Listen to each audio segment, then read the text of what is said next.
Hello, my dear student. Most welcome to you in my YouTube channel, Nalanda institute Mahoba GS special class. Topic का नाम भारत का नामकरण, introduction of India.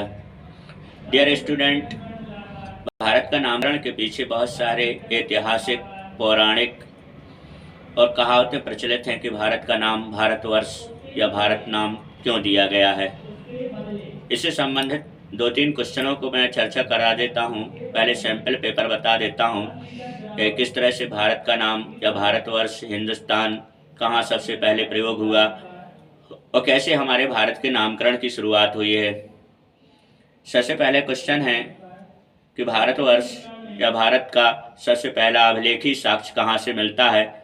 तो हाथी गुम्फा अभिलेख में सबसे पहले भारतवर्ष का नाम लिखा मिलता है। हिंदुस्तान शब्द का उल्लेख सबसे पहले सासानी अभिलेख में किया गया है। विश्व की पहली पुस्तक पाणिनि की अष्टाध्यायी है, जिसमें सबसे पहले भारत का नाम, भारत शब्द या भारतवर्ष का नाम प्रयोग किया गया है। इसके बाद समय समय पर भारत का नाम पढ़ता रहा, चर्चाएं होती रही। जैसे सबसे पहला नाम पे चर्चा होगी हिंदुस्तान। हमारे देश का नाम हिंदुस्तान कैसे पड़ा। हिंदुस्तान नाम स्टूडेंट्स ईरानियों द्वारा दिया गया नाम है।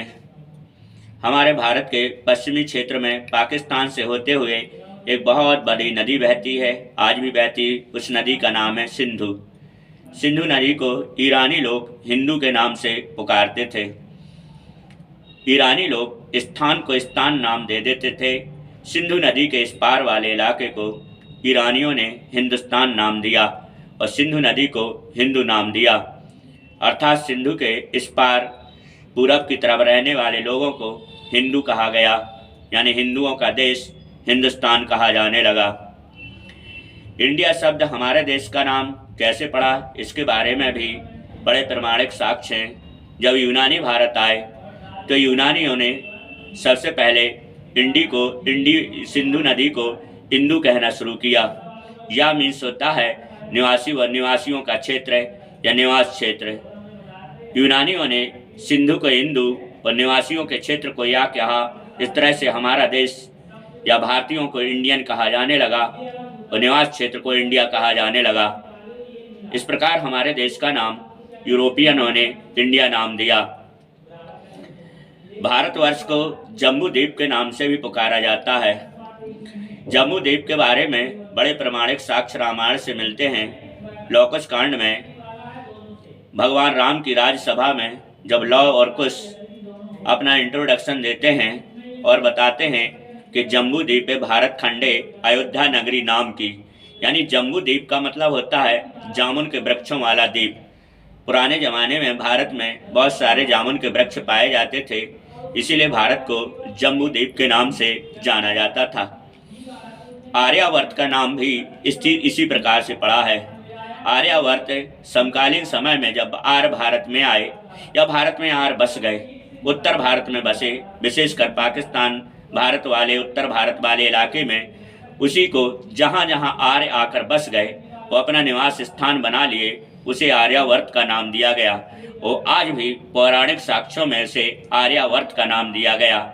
आर्यावर्त के नाम से आज भी तमाम तरह के प्रमाणिक साक्ष्य दिए जाते हैं, सबूत दिए जाते हैं जो सही है और तथ्यपरक है। आर्यावर्त आर्यों का लोग, श्रेष्ठ लोगों का देश कहा जाता था, जो कि समकालीन समय में सही प्रतीत होता है। इसी से संबंधित दक्षिणावर्त भी है। आर्यावर्त के दक्षिण वाले भारत को, यानी आज के दक्षिण भारत को दक्षिणावर्त के नाम से भी जाना जाता था। आर्यावर्त के दक्षिण में जो क्षेत्र है उसे दक्षिणावर्त के नाम से जाना जाता था और आज भी उसे दक्षिण भारत के नाम से जाना जाता है। उसके विशेष बीच वाले एरिया को दक्कन का भारत या प्रायद्वीपीय भारत के नाम से जाना जाता है। आर्यावर्त के रेफरेंस में हिंदुस्तान, इंडिया, भारत का नाम कई पौराणिक साक्ष्यों से भारतवर्ष पड़ा।